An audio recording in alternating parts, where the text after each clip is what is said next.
कहानी की शुरुआत होती है एमा को दिखाते हुए। एमा एक ऐसी लड़की है जो अपने लाइफ को चेकलिस्ट की तरह देखती है। हर चीज प्लान्ड है, हर चीज कंट्रोल, इमोशंस भी जैसे सिलेबस के अंदर ही रहनी चाहिए। उसके लिए रूल्स सिर्फ रूल्स नहीं है, वो सेफ्टी ब्लैंकेट है और सोसाइटी की अप्रूवल उसकी ऑक्सीजन सिलेंडर। वही दूसरी तरफ हम डीन को देखते हैं। डीन वो बंदा है जो रूल्स को रूल्स नहीं मानता, थोड़ा केयरलेस, थोड़ा चार्मिंग और पूरा कॉन्फिडेंस के साथ ये बिलीव कि लाइफ को इतनी सीरियसली नहीं लेनी है। एमा और डीन एक दूसरे को जानते हैं लगभग, पर रियल कनेक्शंस नहीं है। बस वही स्कूल लेवल का हेलो हाय बाय बाय, जहाँ तुम किसी को देखकर पहचान तो जाते हो पर उसके साथ बैठकर जिंदगी डिस्कस करने का ख्याल नहीं आता। एमा के लगभग सारे दोस्त चाहते हैं कि उसकी स्टीवन के साथ टाका भिरे और एमा भी इसमें ज्यादा आपत्ति नहीं जताती। अगले दिन पूरा स्कूल ट्रिप पे जाने वाली है, लेकिन डीन का बिल्कुल भी मन नहीं है। फिर भी अपने पिता के कहने पर वो जाने के लिए तैयार हो जाता है और प्लान के तहत अगले दिन पूरा स्कूल ट्रिनिडैड चले आते हैं। स्कूल के सारे बच्चे काम पे लग जाते हैं। दरअसल वो यहाँ पर आए हैं लेस फॉर्चुनेट बच्चों के लिए एक छोटा सा स्कूल बनाने, जबकि डीन अपनी अजीब अजीब हरकतों से टीचर की नाक में दम कर रखा है। रात होते ही एमा अपने दोस्तों के कहने पर कार्निवल पार्टी के लिए एक क्रूज शिप पे आती है। यहाँ देखती है कि स्टीफन किसी दूसरे लड़की के साथ बिजी है। डीन भी यहीं पे है और इसी बात पे वो एमा को ताना मारता है। अगले ही पल यहाँ पर पुलिस की रेड पड़ती है, बोट पर भगदौड़ मच जाती है और इसी भगदौड़ में एमा गिरती है समंदर में। उसे बचाने के लिए डीन समंदर में कूद जाता है। एमा को एक छोटे से डेंगी में उठाता है। पुलिस वालों की वजह से वो ज्यादा प्रॉब्लम में ना फंसे, इसीलिए डीन बोट और डेंगी से जुड़ी रस्सी काट देता है। बोट आगे निकल जाती है। ये सोचते हैं बोट से दूरी बनाकर उसके पीछे पीछे चले जाएंगे, लेकिन डेंगी में मोटर नहीं है। अब इससे पहले वो कुछ सोच पाते, एक बड़ी तूफान आती है और इसी तूफान की वजह से वो बड़ी लहरों में फंस जाते हैं। सुबह होने पर हम देखते हैं कि ये बोट और किनारे से काफी दूर आ चुके हैं, इतनी दूर कि चारों तरफ समंदर के अलावा कुछ भी नजर नहीं आ रहा। इधर एमा के दोस्त टीचर्स को बताते हैं कि वो कल रात से गायब है। टीचर्स नोटिस करते हैं कि डीन भी गायब है। दोनों फैमिली को इन्फॉर्म की जाती है। दूसरी तरफ काफी देर कैरिबियन सागर में फ्लोट होने के बाद इन्हें एक आइलैंड नजर आती है। बड़ी ही उम्मीद भरी निगाहों से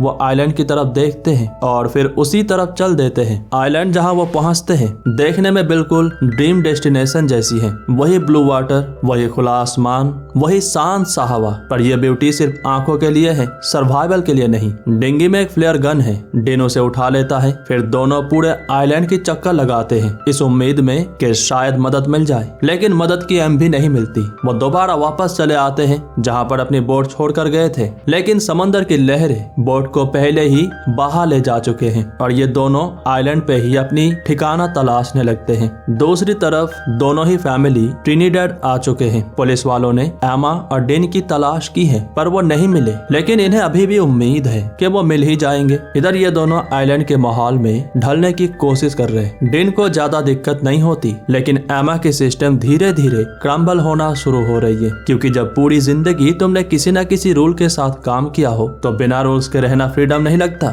बल्कि पैनिक लगता है। फिर भी जिंदा तो रहना है। दोनों ही पहले दिन से ही काम पे लग जाते हैं। रहने के लिए छोटा सा टेंट बनाते हैं। अच्छी बात है कि यहाँ पर खाने पीने की कमी नहीं है। काफी सारे नारियल के पेड़ और काफी फलों के पेड़ हैं। एक साथ रहते रहते ये दोनों कहीं ना कहीं एक दूसरे की तरफ अट्रैक्ट होने लगे हैं। कभी ये मोहतरमा उसकी तरफ देखती है तो कभी ये उसकी मटकती कमर की तरफ। इधर ऑफिसर्स को लगता है ये दोनों मर चुके हैं, इसीलिए फिलहाल उनकी शव की तलाश की जा रही है। एमा का पिता फिल घर वापस जा रहे। घर पर उनकी एक और बेटी है, नाम है स्टेसी। उसे भी इनकी जरूरत है। छानबीन की ये काम जारी रखने के लिए एमा की मॉम बारबरा और डीन के पिता जैक फिलहाल यहीं पर रुक जाते हैं। काफी दिन हो चुके हैं, इसीलिए ट्रिनिडैड गवर्नमेंट अब उनकी तलाश ऑफिशियली बंद कर चुके हैं। फिर भी जैक एक हेलीकॉप्टर हायर करके समंदर के ऊपर काफी देर तक उनकी तलाश करते रहते हैं, पर कोई फायदा नहीं होता। वो इसलिए क्योंकि तूफान के दौरान वो काफी दूर चले गए हैं। एमा को अपने परिवार, अपनी एवरीडे लाइफ की बहुत याद आ रही है। इसी बीच डीन टेंट के पास इंसानी कंकाल देखता है। इससे एमा बिल्कुल बेचैन हो जाती है, कहीं उनकी भी हालत इसकी तरह ना हो। बस इसी बात का डर उसे सताने लगती है।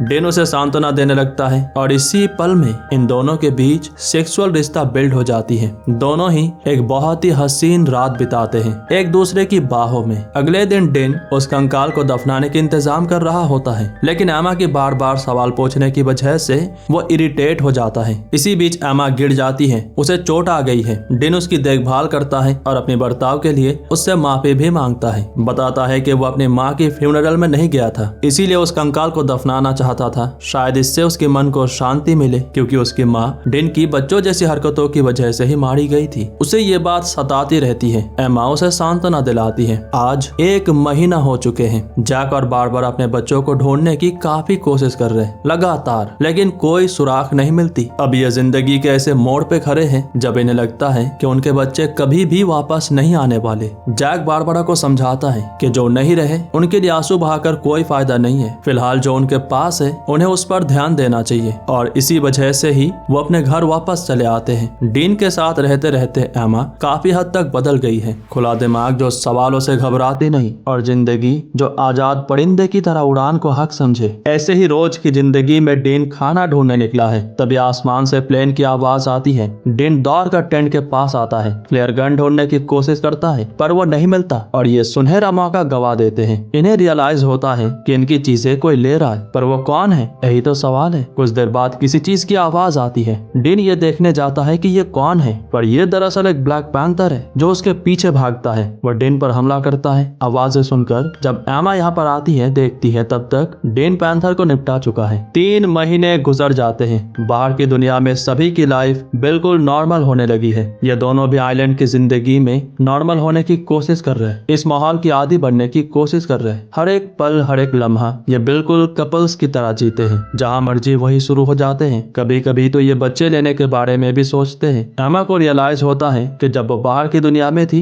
तब ज्यादातर उसके डिसीजंस सराउंडिंग से इफेक्ट होता था, लोगों की वजह से बदला करती थी। लेकिन यहाँ वो जो मर्जी वो कर सकती है, ना तो कोई रोकने वाला है और ना ही कोई देखने वाला। ये दोनों यही सब बातें सोच रहे होते हैं कि तभी पैर के ऊपर से बंदर इनकी चीजें फेंकने लगता है, वही सब चीजें जो गायब हो रही थी। एमा गुस्से में एक फ्लेयर चला देती है, क्योंकि उसे नहीं लगता कि वो कभी इस आइलैंड से निकल पाएंगे और ना ही कोई उन्हें यहाँ पर ढूंढने आने वाला है। अगले दिन इनकी जिंदगी दोबारा नॉर्मल हो जाती है। डीन मछली पकड़ने की कोशिश कर रहा है। एमा उसकी शुक्रिया अदा करती है, उसने उसे समुद्र में डूबने से बचाया था और अब यहाँ आइलैंड पे भी उसकी साथ दे रहा है। तभी इन्हें हेलीकॉप्टर की आवाज आती है और इस बार इन्हें देखते ही ये फ्लेयर गन चलाते हैं, और इस तरह से एक टूरिस्ट हेलीकॉप्टर के द्वारा ये दोनों इस द्वीप से निकलने में कामयाब हो जाते हैं। इन दोनों की खबरें हर एक न्यूज चैनल पे चलती हैं। घर वाले इनसे मिलकर बहुत खुश होते हैं, लेकिन इन हालातों की वजह से ये दोनों एक दूसरे से अलग हो जाते हैं। एमा तो पहले से ही फेमस थी, लोगों से घिरी हुई, अब सर्वाइवल की वजह से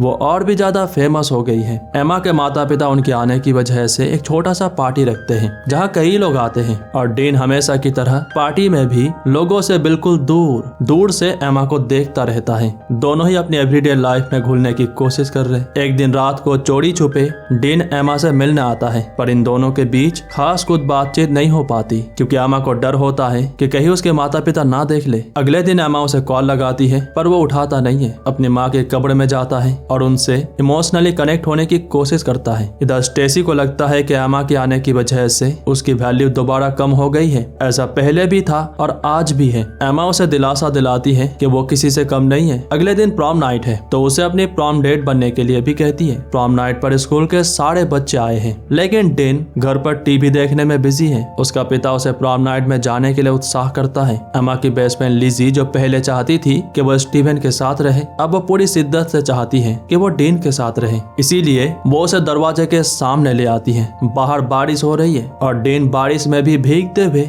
बस एमा को देखे जा रहा है। एमा बाहर आती है और दोनों ही एक दूसरे को सीने से लगा लेते हैं। उम्मीद करते हैं ये कहानी आपको पसंद आई होगी।